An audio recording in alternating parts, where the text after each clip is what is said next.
Doctor Who is a British sci-fi series about an alien who travels through time in a blue box and changes faces every few years, which this show insists is completely normal. I've seen a few seasons of the reboot series that started back in 2005. I know who the Doctor is, kind of. I know what a TARDIS is, kind of. And I've definitely heard the phrase wibbly wobbly timey wimey, even though I have absolutely no idea what the hell that means. Wibbly wobbly timey wimey stuff. But I'm not a Doctor Who fan. I don't mean that in a hostile way, it's not like I think the show is bad or anything, I've just never really connected with it. That said, there's one episode that's always stuck with me, Blink. It follows a woman named Sally Sparrow who stumbles into a spooky abandoned house filled with cryptic messages, weird time loops, and some deeply unsettling stone statues known as the Weeping Angels. These aren't your average run-of-the-mill decorative lawn nightmares. These statues are alive and they are terrifying. It's basically a time travel mystery / horror episode, starring a woman who has to outsmart statues that can move faster than you can blink, which sounds ridiculous until you realize it's way creepier than it has any right to be. So I figured today we could look at what many consider to be one of the best and spookiest episodes of Doctor Who. The episode begins with Sally Sparrow as she hops a fence, but excuse me young lady, it says keep out. But at least it stops raining by the time she reaches the spooky mansion. There's something very strange about this house because somehow it knows Sally's name. And also when rocks are thrown apparently. It couldn't have been this statue though, because I mean statues can't move. See, it was the Doctor. Wait, who? After her little adventure, she arrives home to find like 10 different screens airing Doctor Who. I get this show's popular, but this is overkill. It turns out it's actually her friend Kathy's house, but the incident at the mansion freaked her out so much that she needed to speak with her. You've met my brother Larry, haven't you? No. You're about to. Sally then runs into Kathy's brother Larry, who is stark naked. Now this is an awkward way to meet someone, sure, but why is he naked at his sister's place to begin with? Even if you gotta get up in the middle of the night to use the bathroom, you could at least throw in some boxers or something. I also want to point out that Sally's vest makes it look like she works at Walmart. The following morning, the two ladies head to the spooky mansion and Sally points out that the Weeping Angel is a little closer to the house than before. There's a ring at the doorbell, which is weird because why would anyone visit a random abandoned house? Well, besides these two ladies anyways. Actually, now that I think about it, why did Sally visit the house to begin with? This silhouette looks awfully familiar. Oh, who's this guy? I was told to bring this letter on this date at this exact time to Sally Sparrow. So this is all very strange. This guy shows up with a letter addressed to Sally, but how did he know she would be there? At the same time, Kathy is completely oblivious to the fact that the Weeping Angel statue keeps getting closer and closer every time she turns away. To make things even weirder, the letter appears to be from Kathy, so either this is an elaborate joke or something very sinister is going on. She was called Kathy Nightingale. When Sally goes to find Kathy, she's nowhere to be found, and that angel, well, it's back in the garden. Like any typical horror story, you'd expect to find a gruesome scene. Maybe Kathy was eviscerated by the angel or something, but here the angel sends Kathy some 80 years in the past, and this man Malcolm who came with the letter is her grandson. Inside the envelope are pictures of Kathy and her family, and a letter where she tells Sally about the life she's lived and her daughter who she named after her. Sally runs upstairs looking for her friend, but instead finds more of those statues and a key in one of its hands. It's little moments like this where the angels move that really stand out and are really creepy. Sally continues reading over the letters and it's pretty bittersweet. One second the two friends are checking out some spooky house together. The next, Kathy has lived this full life with a husband, children, and has already been dead for 20 years. Sally is then instructed to say goodbye to Kathy's brother Larry, who works at a nearby DVD store. The same Larry who she already had the pleasure of meeting. Oh my god. There it is. Sorry again. I think it's a little too late to be covering yourself now. Sally awkwardly tries explaining to Larry where his sister is, but she basically just tells him she's gone away for a work thing and that she loves him. It would be hard to tell someone that their sister was sent back in time, had a family, and has been dead for the past 20 years. Sally notices the doctor on the television, though she doesn't know that's the doctor that left her the message in the house. Somehow, the doctor appears on 17 different DVDs as an Easter egg. You know, back when DVD Easter eggs were a thing. Do they still add Easter eggs to DVDs? Okay, that was weird. Like, you can hear me. Well, I can hear you. Okay, that's enough. After receiving a list of all the DVDs featuring the Easter eggs, Sally makes her way to the police station, which is probably where she should have gone to begin with. Sally explains her situation, and while the officer does some digging around, Sally notices a couple angels across the street. Now, these can't be the same angels from the mansion. There's no way they're that quick. Or maybe they are? Detective Billy Shipton comes over to Sally and is nearly about to tell her that he's too busy to talk. But once he gets a look at her, he's like, "Oh, hello. Don't be fooled, man, it's the wet hair. There's just something about women with wet hair." Billy brings Sally down to the police storage room and shows her all the abandoned cars found outside and around the mansion. Seems like whatever's been happening here has been happening for a while. There's even a strange blue police box, but why would that be there? It doesn't matter though, because there's been one burning question that Billy has just been dying to ask. Okay, what's the big question? Will you have a drink with me? Yeah, I know your friend is missing and everything, but hey, how's about we leave and get shit-faced? He is apparently off duty since he told his superiors that he had a family emergency, but I don't think trying to start a family counts as a family emergency. Sally does give him her number because who cares about her missing friend or a spooky mansion? Now where did they come from? I wouldn't be too concerned, I'm sure Billy will be just fine. Sally remembers that key she found earlier and figures it might be used to open the police box. But when she returns to the police storage, the police box, the angels, and Billy are all missing. Although would the police just allow a random person to go into their storage area without anyone accompanying them? Maybe the other officers thought she was still with Detective Billy, but once they discover he's missing, wouldn't she become their #1 suspect? Anyways, Billy gets sent back to 1969 and meets the doctor, who claims they were likely both sent back by the same angel. You die in the past, and in the present they consume the energy of all the days you might have had.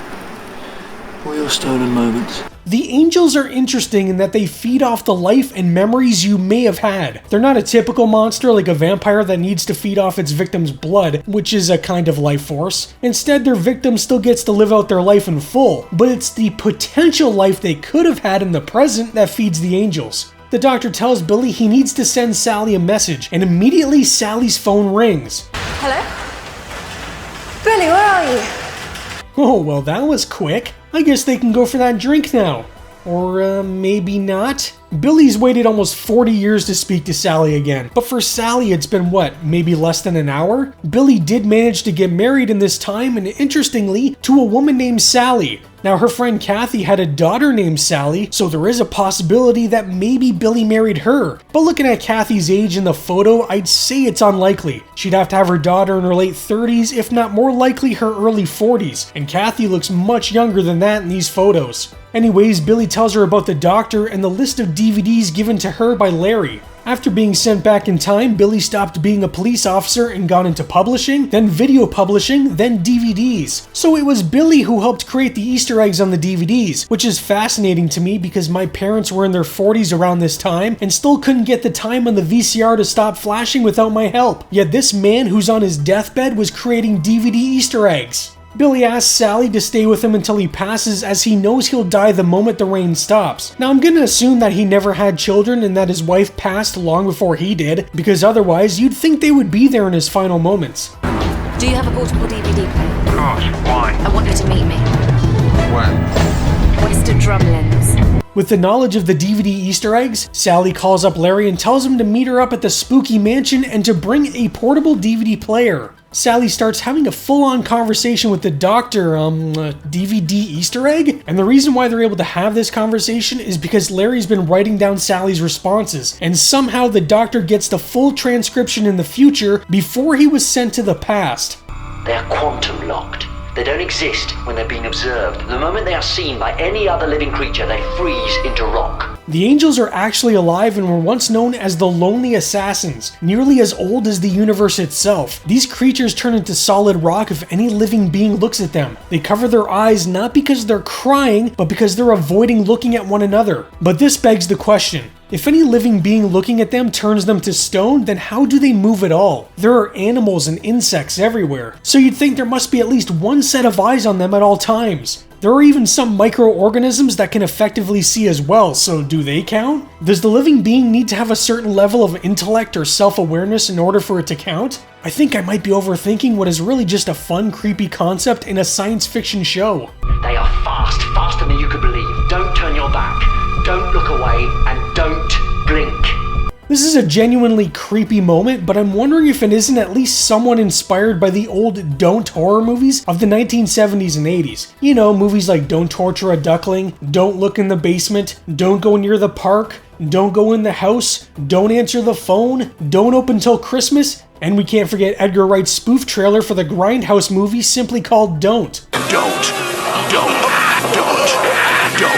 Anyway, Sally and Larry forget to look at the statue, and well, that's terrifying. Sally tells Larry to keep looking at this one while she tries the front door, but also not to blink. Now, what if he blinked one eye at a time? Technically, he'd still be looking at the angel. I know this is just her reflection off in the background, but at first I was like, what the hell is that? The angels have seemingly locked everyone inside the house, though they could just smash out a window, it's not like anyone would really notice. Instead, Sally finds a door leading to a cellar and potentially a way out. But nope, just more angels and the police box. Larry meets her downstairs and brings his angel with him. Sally figures her key should open the police box, but as she goes to use it, the angel somehow messes with the light. Now, according to the doctor, when the angels are being looked at, they technically don't exist. They are quantum locked. They don't exist when they're being observed. So how exactly does the angel mess with the lighting? I'm not sure. It doesn't really matter though, because it provides a fun moment where the angels pop in and out of the light as they get closer and closer. Sally and Larry manage to get inside the police box, which seems to be a lot bigger on the inside, and I'm gonna go out on a limb and say I'm probably the first person to ever mention this. It's bigger inside than out. Well, it's bigger on the inside than the outside. Bigger on the inside, is that what you said? The inside's bigger than the outside? It's bigger on the inside. Is it? I noticed. A hologram of the Doctor pops up that tells them to insert a magical DVD that will allow the TARDIS to travel somewhere. They had better hurry though, because the angels are pissed. The TARDIS then sort of phases away, leaving Sally and Larry with the angels, which makes the Doctor look like kind of a jerk. Except this was all part of his master plan, because now the angels are stuck looking at each other for eternity. Well, until the light goes out anyways. A year later, Sally's now working at the DVD store with Larry, though it seems to be carrying books now as well. What happened to the other guy though? Did he get fired because all he did was watch TV? Sally is still a bit obsessed with everything that went on, and I can't exactly blame her, but Larry has other things that he's more interested in. Well, this is quite the coincidence. What's great about this moment is the Doctor has no idea who Sally is, but she hands him over all the photos, the transcript of their DVD conversation, everything he'll need in the future when he comes into contact with the Weeping Angels. It's a great setup that loops back to the beginning of the episode. Also, with that out of the way, maybe she can finally focus on other things. There's also an implication that any statue can be a Weeping Angel, which would have been great if that had been set up throughout the episode with different looking statues, but I like the consistent look of the angels. Whether you are a fan or not a fan of Doctor Who, Blink is a really great episode. Yes, if you sit there and scrutinize it, you can poke holes at the logic of the entire thing, but sometimes with science fiction, you just need to go with the story and not think too logically. I mean, the angels probably could have taken out Sally at any point, but if they did that, then you don't have a story. Sometimes their movements are very subtle, and other times they're very quick and broad. However, I just chalk this up to an artistic choice. If they were always moving insanely fast, then you lose some of those more quiet and creepy moments when they just barely move. The truly terrifying thing about the angels is how they kill you. Like I mentioned, it's not the way a typical monster would kill you. You still get to live out your full life, but instead of spending it with your friends and family, you're forced to spend it in another time away from the people you love. Sure, it can still lead to good things. I mean, Kathy got married and had kids, and Billy also ended up getting married. But think about everyone you lost. In the blink of an eye, everyone you knew is just gone. What makes the angels even more terrifying is the existential and human horror they represent. I think most people are afraid of death or losing loved ones, and just think about what Sally experienced. One moment her friend was with her investigating a crumbling mansion, and the next she's dead. In the blink of an eye, an entire lifetime just vanished before her, and I think this is something we can all relate to. The older I get, the more I notice how life seems to be passing by quicker and quicker, how it really does feel like all the past years I've lived really were just a blink, and I think that might be why I liked this episode so much. Though to be honest, I completely forgot about the more existential horror aspect of the whole thing, and merely remembered the spooky angels. Blink was written by Stephen Moffat. I wonder if he has any relation to the Canadian boy band The Moffats,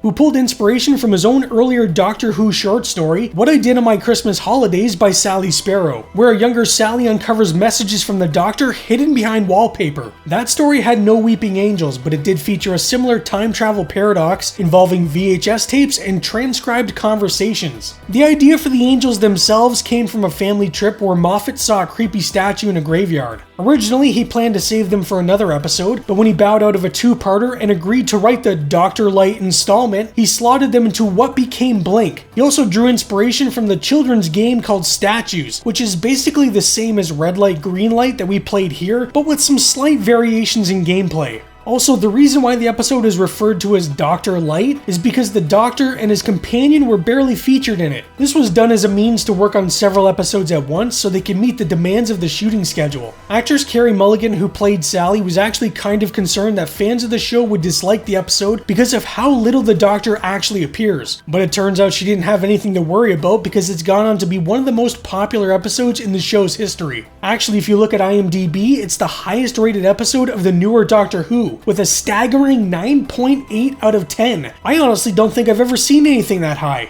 Blink received so much praise that the episode star Carey Mulligan was offered the chance to be the next companion, but unfortunately she said no. I couldn't find a reason why, but I'm just assuming she wanted to focus on other things. There was originally going to be a much darker ending for the episode. At the end, after Sally meets with the Doctor, she walks back inside her shop only to find an angel. A moment later, Larry follows her inside and discovers she's missing. He then notices a painting on the wall with a woman who looks a lot like Sally waving back at him. In 2017, Stephen Moffat sat down with Digital Spy and said, "All these years later, I wonder why I didn't end it like that." Just after she meets the Doctor, she pops back into the shop, and big fright, there's an angel there. A moment later, Larry follows her in and she's gone. And for the first time, he notices something about a painting on the wall. It's Sally in the distant past, and she's smiling and waving. But no, maybe not. Maybe it was better she learned to live in the moment, to take Larry's hand and move on. Maybe in fact, it's time I stopped rewriting the script and let it be. The darker ending would definitely be interesting and probably more fitting considering the tone of the episode, but I think the happy ending works just fine. As someone who is not a big fan of the series, I can definitely recommend this episode to people who aren't familiar with the show. It helps if you know a little bit about Doctor Who, but it's so disconnected from everything that it really does stand on its own. But anyways, what do you think about Blink? I'd love to know from real hardcore fans how they feel about this episode. And are there any other creepy episodes you think I might enjoy? I remember seeing one about some creepy little kid in a gas mask while looking into this episode, and I have vague memories of that one being pretty spooky as well. Anyways, that's all from me today. I hope I see you in the next one, and stay spooky!